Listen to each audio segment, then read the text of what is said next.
Shalom, saudara yang terkasih, puji nama Tuhan. Dimanapun saudara berada, saya percaya di pagi hari yang indah ini, setiap kita pasti tetap sukacita, damai sejahtera, dan tetap berpengharapan, tetap on fire, tetap semangat, tetap exciting. Puji nama Tuhan, saudara terkasih, di pagi hari ini saya rindu memberikan satu ayat firman singkat yang ada di dalam Kisah Rasul 9 ayat 13. Saudara, saya bacakan buat saudara. Saya yakin percaya biarlah firman Tuhan yang singkat ini boleh menjadi berkat bagi setiap kita dimanapun kita berada, dimanapun saudara mendengarnya. Saya percaya biarlah firman Tuhan ini boleh meneguhkan kita, membangkitkan kembali semangat kita di dalam Kristus. Saya bacakan ayat 13. Jawab Ananias, Tuhan, dari banyak orang telah kudengar tentang orang itu. Betapa banyaknya kejahatan yang dilakukannya terhadap orang-orang kudusmu di Yerusalem. Sekali lagi saudara, saya bacakan buat saudara di ayat ke-13. Jawab Ananias, Tuhan, dari banyak orang telah kudengar tentang orang itu. Betapa banyaknya kejahatan yang dilakukannya terhadap orang-orang kudusmu di Yerusalem. Saudara yang terkasih, di dalam firman Tuhan, di dalam ayat ini, saudara, apa yang bisa kita dapat dari ayat yang singkat ini? Apa yang bisa kita peroleh, satu pewahyuan yang dari Tuhan yang luar biasa, bisa memberkati setiap kehidupan kita. Bahkan di dalam panggilan kita akan Kristus.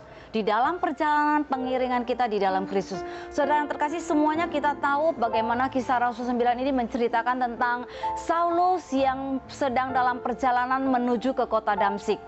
Nah, di waktu itu semuanya tahu siapakah itu Ananias. Ananias itu dicatat di dalam firman Tuhan ini, dia adalah murid Tuhan. Artinya dengan kata lain, Ananias ini adalah pengikut Kristus. Sama seperti saya dan saudara adalah pengikut Kristus. Tetapi apa yang menjadi firman Tuhan kepada Ananias ini untuk menyuruh Ananias datang kepada Saulus, menumpang tangan atas kepalanya supaya Saulus itu matanya dibukakan dan Tuhan pakai. Tetapi ayat ini mengatakan apa? Apa yang menjadi jawaban Ananias kepada Tuhan yang telah berfirman kepadanya? Sekali lagi saya bacakan buat saudara. Jawab Ananias, Tuhan, dari banyak orang telah kudengar tentang orang itu, betapa banyaknya kejahatan yang dilakukannya. Saudara, bukankah ini sering kali kita mendengar daripada perkataan-perkataan orang, kata-kata yang bukan meneguhkan tetapi kata-kata yang melemahkan iman orang. Apa yang menjadi perkataan manusia, saudara? Bukankah setiap kita kadang kita merasa ada Ananias di sekeliling kita? Engkau tidak layak, siapakah kamu? Bahkan kita sendiri menjadi Ananias bagi diri kita sendiri. Kau tidak layak, siapakah kamu? Kau ini begini, begitu. Tetapi ada kabar baik buat setiap kita. Saya bacakan buat saudara. Saya bersyukur, saya percaya saudara dan saya bersyukur dan kita punya pikiran hati yang sama. Kita bersyukur punya Tuhan yang luar biasa karena Yesus tidak seperti apa yang manusia lihat. Apa yang dipandang Kristus tidak seperti apa yang dipandang manusia. Apa yang ada di pikiran Yesus tidak seperti apa yang ada di dalam pikiran Ananias terhadap Saulus. Sehingga apa yang ada di pikiran Kristus terhadap saudara dan saya tidak seperti ada di dalam pikiran manusia terhadap saudara dan saya. Saya bacakan ada firman Tuhan yang luar biasa, kabar gembira yang luar biasa yang pasti membangkitkan iman saudara kembali untuk boleh maju melangkah melayani Raja di atas segala raja. Saya mengajak bagaimana saudara melihat bagaimana pandangan Kristus terhadap saudara dan saya, tidak seperti pandangan manusia terhadap saudara dan saya.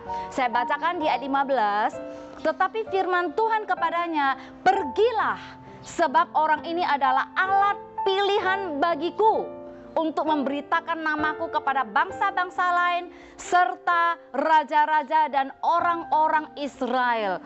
Saudara, firman Tuhan kepada saudara dan saya pagi ini adalah, engkau dan saya adalah alat pilihan bagi Kristus. Haleluya. Saudara, saya menyatakan berkata kepada saudara pesan Tuhan yang luar biasa. Jangan terusik kepada perkataan-perkataan Ananias di zaman ini. Tetapi biarlah saudara tertuju apa yang menjadi perkataan Kristus terhadap saudara. Jangan terusik kepada perkataan-perkataan yang melemahkan saudara. Saya mau mengatakan kepada saudara, jikalau Tuhan mau memakai saudara, Tuhan tidak perlu pengakuan publik.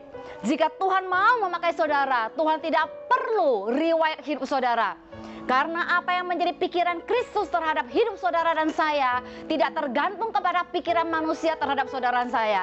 Oleh karena itu biarlah engkau tertuju kepada Kristus yang engkau sembah, yang telah menyelamatkanmu, yang telah memerdekakanmu dari segala yang terbelenggu. Engkau adalah orang-orang yang berkemenangan karena Kristus telah mengalahkan segala yang ada di dunia ini. Sehingga engkau, Yesus yang di dalam engkau itu telah mengalahkan segala kelemahan-kelemahanmu. Saya sering berkata kepada diri saya sendiri, Mary Valencia telah mati dari segala kelemahannya dan saya telah bangkit di dalam Kristus oleh kuasa kebangkitan Kristus di dalam hidup saya. Biarlah firman Tuhan yang singkat ini, dalam ayat yang singkat ini boleh meneguhkan saudara, memberkati saudara, dan memberi saudara, membangkitkan iman kembali saudara untuk boleh maju berjalan bersama dengan Kristus. Jangan pandang ke belakang seperti istri Lot, tetapi maju ke depan dan biarlah engkau fokus kepada Tuhan sampai kepada Sion.